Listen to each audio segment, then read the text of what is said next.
नितिन की नई नई शादी हुई थी और वो रेखा के साथ फाटकपुर गांव में रहने आया था। रेखा एक पढ़ी लिखी और समझदार लड़की थी, लेकिन नितिन के पढ़ाई बचपन में ही छोड़ने के कारण कोई अच्छी नौकरी उसे मिल नहीं रही थी और वो पप्पू के दुकान से चादर और रजाई लेकर साइकिल से गांव-गांव में बेचने लगा। हमेशा साइकिल से गांव-गांव में चादर और रजाई बेचने के कारण गांव वाले नितिन को कोई इज्जत नहीं देते थे। इन सारी बातों से रेखा बहुत निराश हो गई। आप ये काम छोड़ क्यों नहीं देते हैं जी? मुझे अच्छा नहीं लगता जब आप साइकिल से गली गली में घूमते हैं। लेकिन मुझे कुछ और आता भी तो नहीं है, मैं और करूँगा क्या? वो सब मुझे नहीं पता, लेकिन आप ये काम छोड़ दीजिए और कुछ और करना शुरू कर दीजिए। कुछ ऐसा कीजिए जिसमें मैं आपका हाथ बटाऊंगी। अरे भाग्यवान, अगर मैंने साइकिल से चद्दर बेचना भी बंद कर दिया तो हम खाएंगे क्या और पहनेंगे क्या? मैं जानता हूँ तुम पढ़ी लिखी और समझदार हो, लेकिन मैं तुम्हारे कमाए हुए पैसों पर नहीं रहना चाहता। ये मेरे लिए शर्म की बात होगी। रेखा के कहने पर भी नितिन ने जिद नहीं छोड़ी और साइकिल से रजाई और चादर बेचने का काम करता ही रहा। एक दिन पप्पू ने नितिन को चादर और रजाई ले जाने से मना कर दिया। नितिन, आज से तुम्हें मेरी दुकान से चादर और रजाई लेने की कोई जरूरत नहीं है। तुम अपने घर बैठ सकते हो। लेकिन मालिक, ऐसा क्यों कह रहे हैं आप? मैंने क्या गलती कर दी है? इसलिए कि तुम्हारे गांव-गांव चादर बेचने से मेरे पास काफी शिकायतें आ रही हैं और वैसे भी हमें दूसरा आदमी मिल गया है जिसे मैं अपनी चादर और रजाई दूंगा। वो उसे बेचकर मुझे तुमसे ज्यादा मुनाफा देगा। मुझसे ऐसी क्या गलती हो गई मालिक? अगर आप ऐसा कर देंगे तो मैं क्या करूंगा? इस काम के अलावा मैंने और कुछ किया भी नहीं है। मुझे दूसरी नौकरी मिलेगी भी नहीं। अब इसमें तुम्हारी मैं कोई मदद नहीं कर सकता। अपना ध्यान रखना। नितिन हताश और परेशान होकर अपने घर चला गया। घर जाकर उसने सारी बातें अपनी पत्नी रेखा को बताई। कोई बात नहीं जी, मैंने आपसे पहले ही कहा था कि आप इस चीज को छोड़ दीजिए। अगर आप तभी मेरी बात सुन लेते तो आपको ये सब नहीं भुगतना पड़ता। तुम सही कह रही हो भाग्यवान। उस दिन मुझे तुम्हारी बात मान लेनी चाहिए थी। नितिन को निराश देखकर रेखा किचन से खीर लेकर आई और कहने लगी, मैंने आज आपकी पसंद की खीर बनाई है जिसे खाकर आप बेहद खुश हो जाएंगे। अच्छा, जरा चखाओ तो, कैसी बनी है? नितिन रेखा से खीर लेकर खाने लगता है। तभी उसके दिमाग में एक आइडिया आता है। वो खीर का व्यापार करने की सोचता है। अरे भाग्यवान, एक बात कहूँ, क्यों ना हम खीर का व्यापार करें? तुम इतना अच्छा खीर बनाती हो, हम इस बात का फायदा उठाएं। बस इसके लिए हमें कुछ पैसों की जरूरत होगी, लेकिन हम कमाई अच्छी करेंगे। आपने तो मेरे मन की बात कह दी जी। मैं कब से चाहती थी कि हम दोनों मिलकर कुछ करें। कुछ पैसे हैं हमारे पास जिससे हम ये व्यापार शुरू कर सकते हैं। हम कल से ही खीर बनाकर बेचना शुरू कर देंगे। और अगले ही दिन नितिन और रेखा ने खीर की दुकान खोल दी। पहले ही दिन उनकी बिक्री बहुत अच्छी हुई। लोग जी भर कर खीर खाते और नितिन को मुनाफा भी होने लगा। हमारी तरकीब काम कर गई लगता है। मैंने जीवन में पहली बार खुद से कुछ करने की कोशिश की और सफल हो गया। भगवान करे कि ऐसे ही हमारा मुनाफा बढ़ता रहे। आखिर आपके साथ मैं जो हूँ। चलिए अब आप दूध लेकर आइए, हमें कल की दुकान के लिए सामान भी खरीदना है। नितिन दूध लाने रमेश की दुकान पर जाता है। रमेश के दूध की दुकान पर जाते ही वो देखता है कि वहाँ पर उसका पुराना मालिक पप्पू भी है, जो रमेश का बहुत अच्छा दोस्त है। अरे नितिन भैया, आओ, बताओ आज कितना दूध चाहिए? जी मुझे 20 लीटर दूध चाहिए। 20 लीटर दूध? तुमने अब दूध का कारोबार शुरू कर दिया क्या? नहीं रमेश जी, मैं और मेरी पत्नी हम इस दूध का खीर बनाकर बेचते हैं। इतना कहकर नितिन दूध लेकर अपने घर चला गया। लेकिन पप्पू को ये बात हजम नहीं हुई। वो रमेश के साथ मिलकर षड्यंत्र रचने लगा। ये 2 कौड़ी का इंसान आज इतना ताव दे रहा है। कुछ ही दिन पहले मैंने ही इसे नौकरी से निकाला था, आज मेरे सामने इतना ताव दिखाकर चला गया।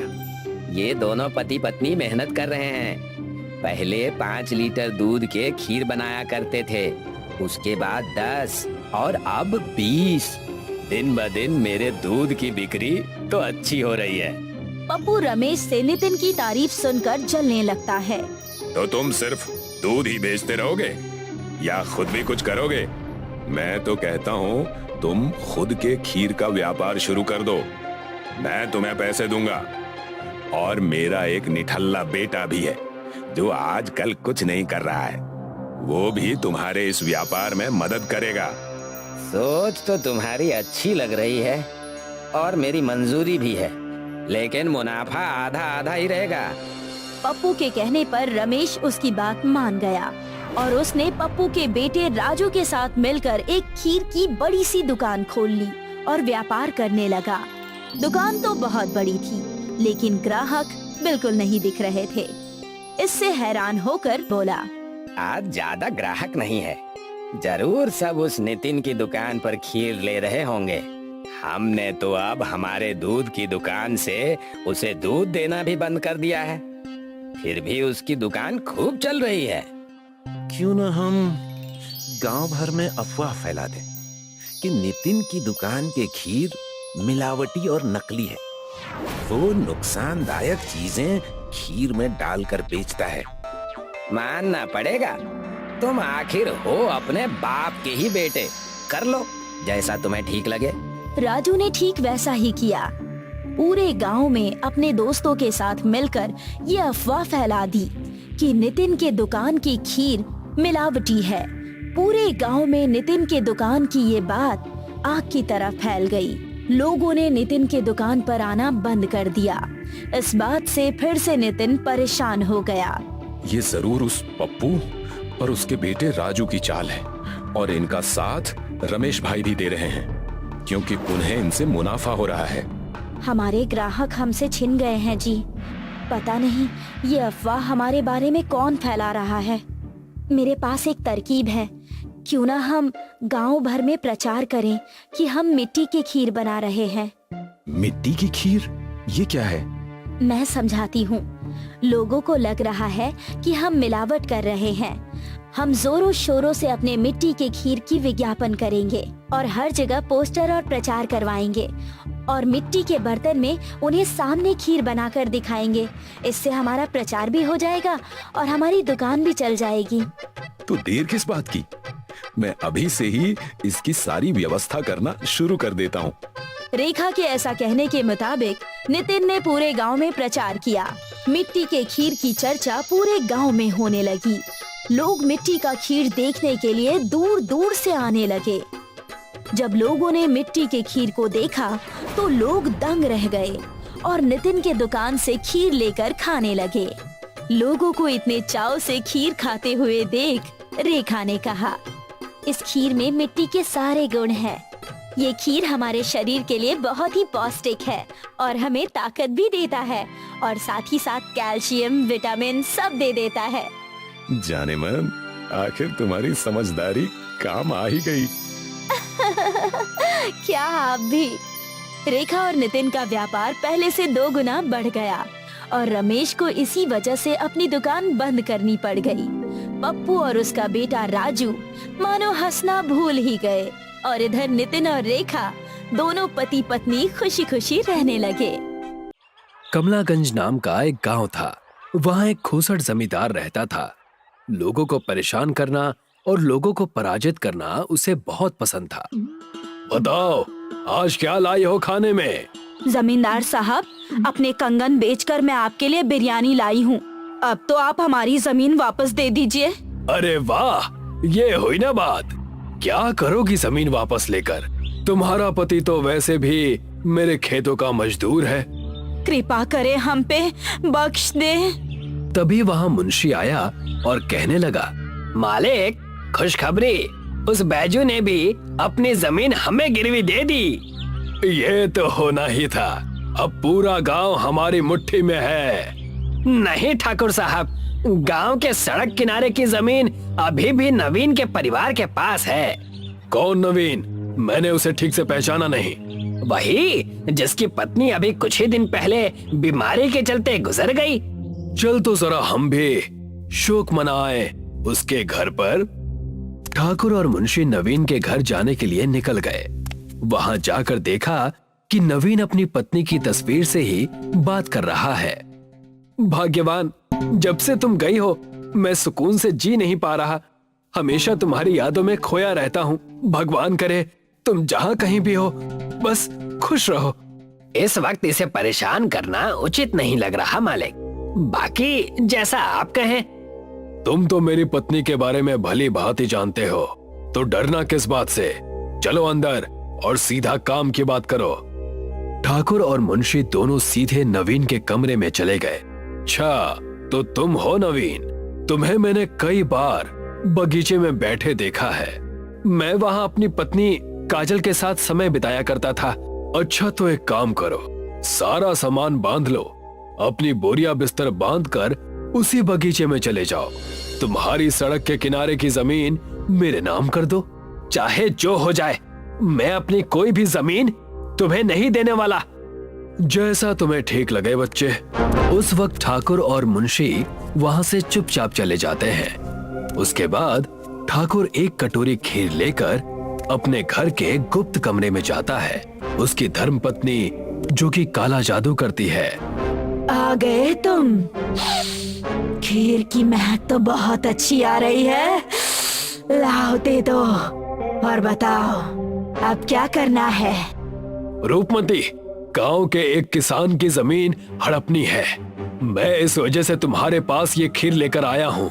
उसका नाम है नवीन। बस इतनी सी बात। खीर रखकर दुम दबाकर भाग जाओ, तुम्हारा काम हो जाएगा। ठाकुर उस गुप्त कमरे का दरवाजा बंद करके भाग गया। उस रात रूपमती नवीन के घर चुड़ैल के रूप में गई। आज बड़ी अच्छी नींद आएगी। दिन भर मेहनत की है। मेहनत करने के बाद नींद बड़ी अच्छी आती है। और जैसे ही नवीन अपने खाट पर सोने गया, उसने सामने देखा रूपमती एक भयानक चेहरा लिए उसके पास खड़ी है। कौन हो तुम? मम्मी बचाओ, मम्मी बचाओ। अगर तुमने अपनी सारी जमीन ठाकुर के नाम नहीं की तो तुम्हें मैं अपने साथ ले जाऊंगी। मुझे कहीं मत ले जाओ। मैं अपनी सारी जमीन ठाकुर साहब के नाम कर दूंगा। कृपया करके मुझे मत मारो। नवीन भागता हुआ मुंशी के घर पहुंचा और कहने लगा, मुंशी जी, कहाँ दस्तखत करना है बताइए, मैं सब करने के लिए तैयार हूँ। तुम बड़े जल्दी आ गए। जान बची तो लाखों पाए। बस तुम ठाकुर से कहना अब वो मेरे पास ना आए। नवीन ने अपनी सारी कीमती जमीनें उनके नाम कर दी। ये बात जानकर ठाकुर बड़ा खुश हुआ और कहने लगा, ये तो होना ही था। अब पूरा गांव हमारे कब्जे में है। जब तक मेरी पत्नी रूपमती मेरे साथ है तब तक मुझे कोई नहीं हरा सकता। हाँ जनाब, गांव में जहाँ तक हमारी नजरें जाएंगी वहाँ तक आपकी जमीनें हैं। एक तरफ ठाकुर और मुंशी बड़े खुश थे। गांव के लोगों ने एकजुट होकर सभा रखी। आखिर कब तक हम ठाकुर की बेईमानी सहते रहेंगे? उसकी डरावनी पत्नी बहुत खतरनाक है। कहीं अगर उसने काला जादू कर दिया तो हम कहीं के नहीं रह पाएंगे। जो कुछ भी हमारे पास है सब चला जाएगा। आखिर कब तक ऐसे दब कर रहे हम? तभी उन सबकी नजर नवीन पर पड़ती है, जो अपनी पत्नी की तस्वीर लेकर बगीचे की तरफ जा रहा होता है। नवीन, रुक जाओ, कहाँ जा रहे हो? हम में से अगर जो सबसे ज्यादा लूटा है ठाकुर से तो वो तुम ही हो। आखिर तुम ऐसे चुप कैसे रह सकते हो? कब खून खौलेगा तुम्हारा? उनकी बातों को अनदेखा करके नवीन बगीचे में अपनी पत्नी की तस्वीर लेकर चला गया और वहां जाकर उस तस्वीर से बातें करने लगा। अगर तुम यहाँ पर होती भाग्यवान तो हम यहाँ से कोसों दूर चले जाते। नवीन तस्वीर को नीचे रखकर रोने लगा था कि उस तस्वीर से एक तेज रोशनी आई और उसकी पत्नी तस्वीर से बाहर आ गई, जिसे देखकर सारे गांव वाले चौंक गए। भाग्य, तुम ये सब कैसे हो गया? भगवान ने मेरी सुन ली। मैं यहाँ पर गांव वालों को इंसाफ और तुम्हें सुख, चैन और शांति देने आई हूँ। आखिर तुम्हें उस ठाकुर के करतूतों के बारे में पता चल ही गया। पता कैसे न चलता, मुझे तुम अपनी हर चीज बताते जो थे। तुम्हारी और गांव वालों की सबकी जमीनें हम उस ठाकुर और उसकी चुड़ैल बीवी से वापस ले लेंगे। भाग्या के इतना कहते ही सारे मिलकर ठाकुर के घर के सामने गए। ठाकुर, तुम्हारी और तुम्हारी उस चुड़ैल पत्नी की खैर नहीं, बाहर निकलो। गांव वालों के गुस्से को देख मुंशी ठाकुर से कहने लगा, अब सारे गांव वाले एकजुट होकर कहीं हमें मारने तो नहीं आए? ये तुम कैसी बहकी बातें कर रहे हो? चलो चलकर देखें तो। उन्होंने देखा कि नवीन अपनी पत्नी, जो तस्वीर से निकल चुकी है, उसके साथ लोगों के बीचों बीच खड़ी है। तुम आगे चलो, मैं अभी रूपमती को लेकर आया। आज इस गांव में केवल हम बचेंगे। मुझे पता था ठाकुर साहब बहुत गलत कर रहे हैं। उन्हें उनके किए की सजा मिलनी ही चाहिए। मुंशी और गांव वाले बात कर ही रहे थे कि ठाकुर की चुड़ैल पत्नी रूपमती वहां आ गई और गांव वालों और भाग्या पर आग की बारिश करने लगी। आग की लपटें इतनी तेज थीं कि गांव वाले इधर उधर भागने लगे। रुक जाओ, सब एक जगह ठहर जाओ। किसी को कहीं भागने की जरूरत नहीं। मेरी जो छोटी सी तस्वीर है, उसके पास आ जाओ सबके सब। भाग्या ने ऐसा जादू किया कि उसकी छोटी सी तस्वीर बहुत बड़ी हो गई और जिसके नीचे गांव वाले आकर छुप गए और उस विशाल तस्वीर ने आसमान से बरसती आग को रोक दिया। अब मैं तुम्हें मजा चखाऊंगी। तुम अब क्या करने वाली हो? भाग्या ने अपनी जादू से खीर की बारिश कर दी, जिसे देखकर रूपमती का मन ललचाया और वो नीचे आकर खीर खाने लगी। और इसी चीज का फायदा उठाकर भाग्या ने रूपमती के बालों को काट दिया। नहीं नहीं, ये क्या कर दिया तुमने? मेरे बरसों की मेहनत और तपस्या को खत्म कर दिया तुमने। अब मैं क्या करूंगी? इतना कहकर रूपमती रोते हुए गांव से भाग गई, ठाकुर को अकेला छोड़कर। अब तुम क्या करोगे ठाकुर? हमारी जमीनें तुमने हड़पी थी, तुम्हारी चुड़ैल पत्नी तो अब फरार हो गई। मुझे माफ कर दो, मैंने तुम गांव वालों को बहुत तकलीफ दी है, कृपा करो, मुझे माफ कर दो। ठाकुर और मुंशी को गांव से बाहर निकाल दिया।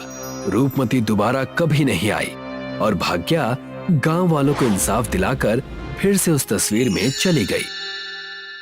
18 साल की रूबी अपने माता पिता की लाडली थी।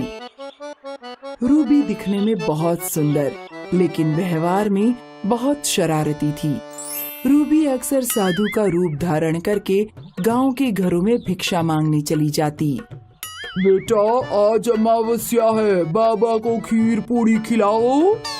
इस तरह गांव के घरों में जाकर खीर पूरी खाती और फिर घर आकर खूब हंसती और अपनी माँ को बताती, माँ, आज मैंने दीनदयाल चाचा के घर साधु बनकर खीर पूरी खाई।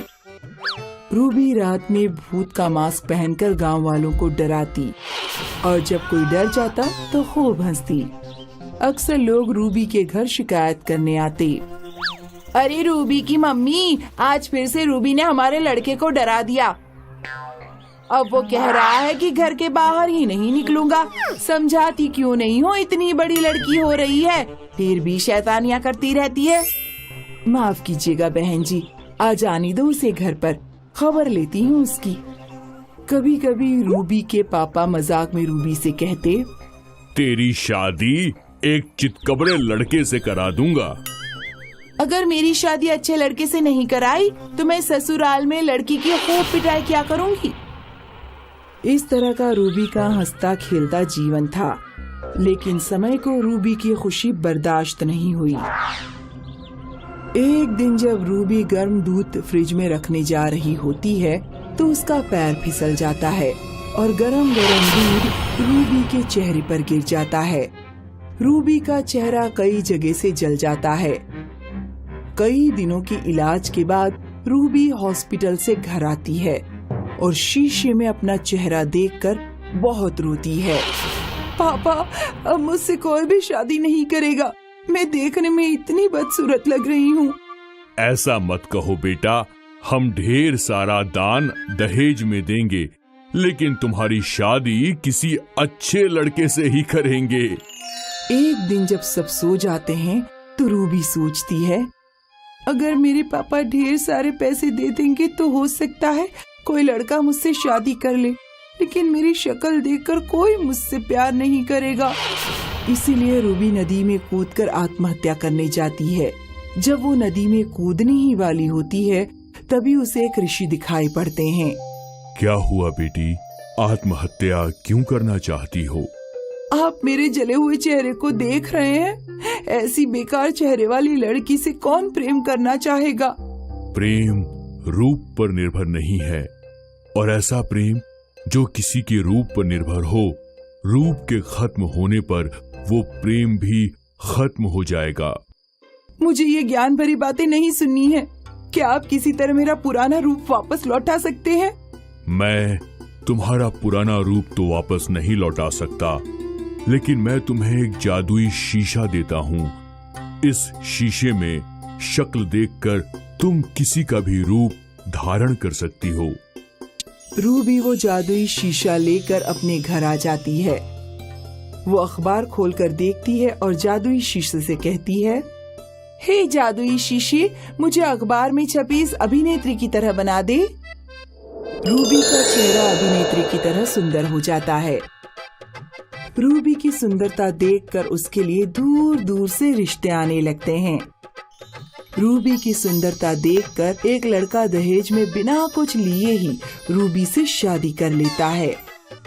कुछ दिन तो रूबी की शादीशुदा जिंदगी अच्छी चलती है। रूबी का पति हर समय उसकी सुंदरता की तारीफ करता रहता है, लेकिन एक दिन रूबी का कार एक्सीडेंट हो जाता है और उसके चेहरे पर कई जगह निशान पड़ जाते हैं। तब से रूबी के पति का व्यवहार चिड़चिड़ा होने लगा। क्या आप खाना खाएंगे? मैं खाना तो खा लूंगा, फिलहाल तुम मेरे सामने से हट जाओ। अगले दिन वो फिर से जादुई शीशे की सहायता से अपना चेहरा सुंदर बना लेती है। रूबी का सुंदर चेहरा देखकर रूबी के पति का व्यवहार फिर से अच्छा हो जाता है। चलो रूबी, आज कोई फिल्म देखने चलते हैं। रूबी की शादीशुदा जिंदगी फिर से अच्छी चलने लगती है, लेकिन कुछ दिनों बाद रूबी को साइनस नाम की एक बीमारी हो जाती है, जिससे उसके चेहरे पर काले निशान पड़ जाते हैं। रूबी के पति का व्यवहार फिर से खराब होने लगता है। अरे, मैंने तो इतनी सुंदर लड़की से शादी की थी, तुम्हारे चेहरे पर तो कैसे अजीब से निशान पड़ने लगे। अब तुम अलग कमरे में सोया करो। रूबी उस दिन बहुत रोती है और उसे ऋषि की वो बात याद आती है, जो प्रेम किसी के रूप पर निर्भर है, रूप के खत्म होने पर वो प्रेम भी खत्म हो जाएगा। रूबी जादुई शीशे में देखकर अपना पुराना जला हुआ चेहरा वापस मांग लेती है। फिर वो नदी के पास उन्हीं ऋषि के पास जाती है और कहती है, बाबा, आज मैं आपकी बात समझ गई और मैंने जादुई शीशे से अपना पुराना असली रूप वापस मांग लिया है। आप ये शीशा वापस रख लीजिए। अब अगर कोई मुझे मेरे असली रूप में ही प्यार करता है तो ठीक है, वरना मैं अकेली ही रहूंगी। रामपुर नामक ग्राम में मानिक का परिवार रहता था। मानिक के परिवार में उसकी पत्नी मोहिनी और 2 बेटे मोंटी और बंटी थे। मानिक का छोटा परिवार है, लेकिन सुखी नहीं है, क्योंकि उनके पास बहुत कम पैसे हैं। मानिक को मजदूरी से थोड़ी ही कमाई हो पाती है, जिससे घर चलाना मुश्किल होता है। मानिक सुबह सुबह अपने काम पर जाने के लिए निकला, लेकिन तभी उसके बच्चों ने उसे रोका। पापा, आज हम स्कूल नहीं जाएंगे। क्या हुआ बेटा, आज स्कूल क्यों नहीं जाना? हमारे पास अच्छे कपड़े नहीं है ना, कि हमारी ड्रेस फटी हुई है। बेटा, आज मैं काम पर जा रहा हूँ और मैं तुम्हारे लिए सभी चीजें लाने की पूरी कोशिश करूंगा। पापा, आप रोजाना ऐसे ही बोल देते हो, हमारी रोज बेइज्जती होती है। अच्छा ठीक है, अभी तुम स्कूल जाओ, मैं आकर बात करता हूँ। मानिक दुखी मन से चला गया। मोंटी और बंटी भी स्कूल चले गए। दोपहर को स्कूल की छुट्टी के बाद बंटी और मोंटी की क्लास में पढ़ने वाले बच्चों ने दोनों का मजाक बनाया। सोनू और मोनू दो भाई बर्फी खा रहे थे और बाकी दोस्तों को भी खिला रहे थे। भाई मेरा भी बर्फी खाने का मन कर रहा है। हाँ भाई, एक दिन हम भी बर्फी खाएंगे। बर्फी खाने के लिए पैसे लगते हैं और अफसोस वो तुम्हारे पास नहीं है। जिस दिन हमारे पापा को अच्छा काम मिल जाएगा उस दिन हम भी बर्फी खाएंगे। गरीब लोग, जब तुम्हारे पास कुछ है ही नहीं तो फिर स्कूल क्यों आते हो? हम आपके दोस्त हैं, लेकिन आप फिर भी हमें परेशान करते हो। हम तुमको अपना दोस्त नहीं बनाएंगे। मोंटी और बंटी दोनों वहाँ से चले गए। दोनों बहुत दुखी थे, इसलिए वो अपने घर नहीं गए बल्कि जंगल में चले गए और एक पेड़ के नीचे जाकर बैठ गए। भाई, हम ऐसे कब तक बेइज्जती सहते रहेंगे? कोई बात नहीं भाई, पापा को कोई अच्छा काम मिल जाएगा तो वो जल्दी कपड़े ले आएंगे। भाई, वो सामने देखो, वो व्यक्ति कुल्हाड़ी लेकर पेड़ काटने आ रहा है। सामने से एक आदमी हाथ में कुल्हाड़ी लेकर पेड़ की तरफ आ रहा था। मैं इसे पेड़ काटने नहीं दूंगा।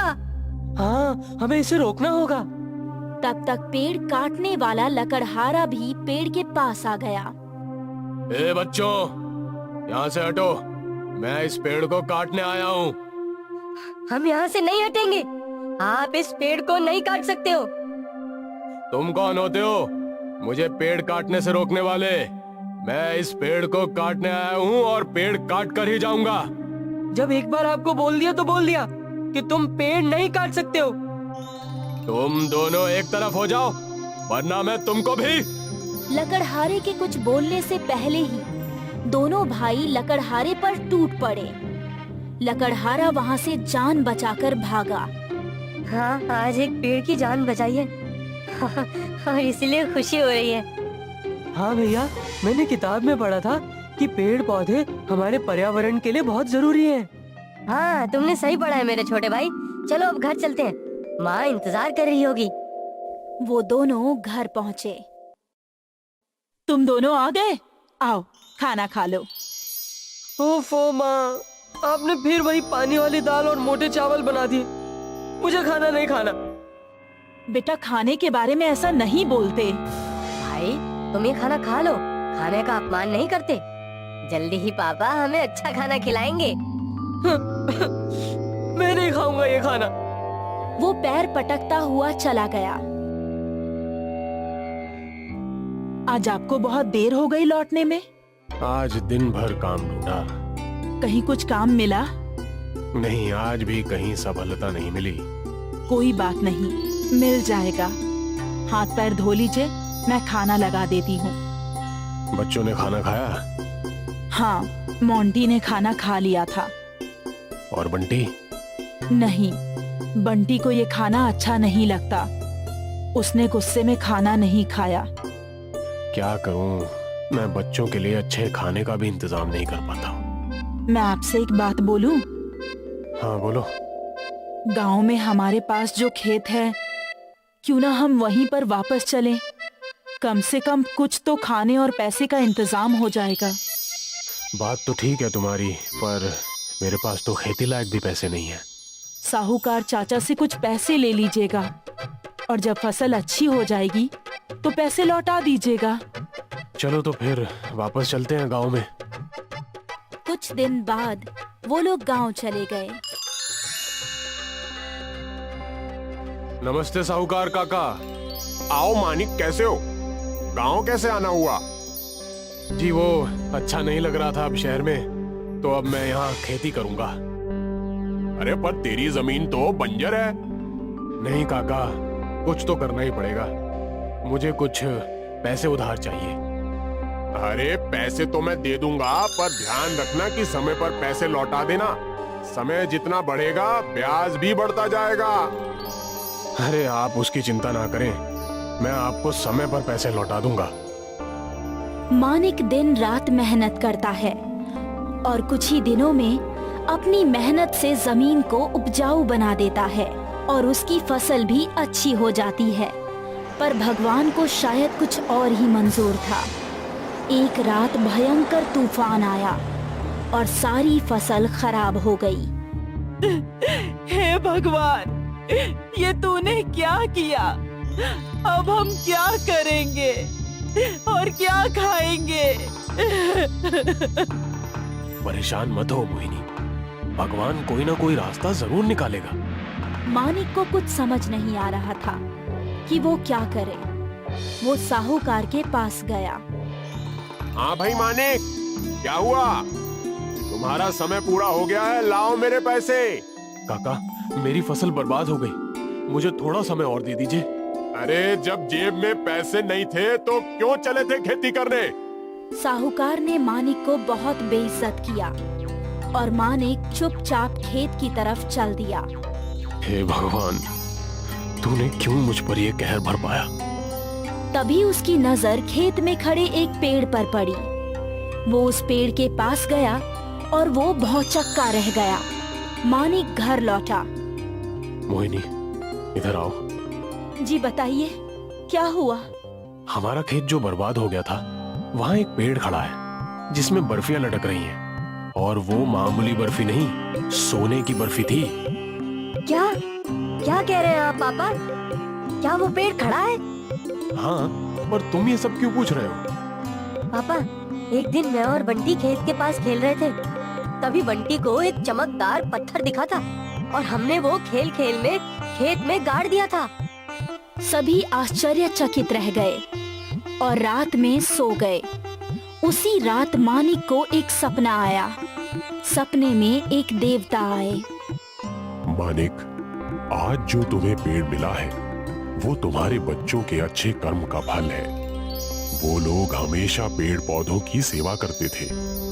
इस पेड़ से हमेशा बर्फी निकलेगी, क्योंकि वो तुम्हारे छोटे बेटे को बहुत पसंद है। मानिक की आंख खुल गई और सारी बात उसने मोहिनी को बताई। दोनों बहुत खुश हुए। सुनिए, क्यों ना आप एक जेवर की दुकान डाल दीजिए।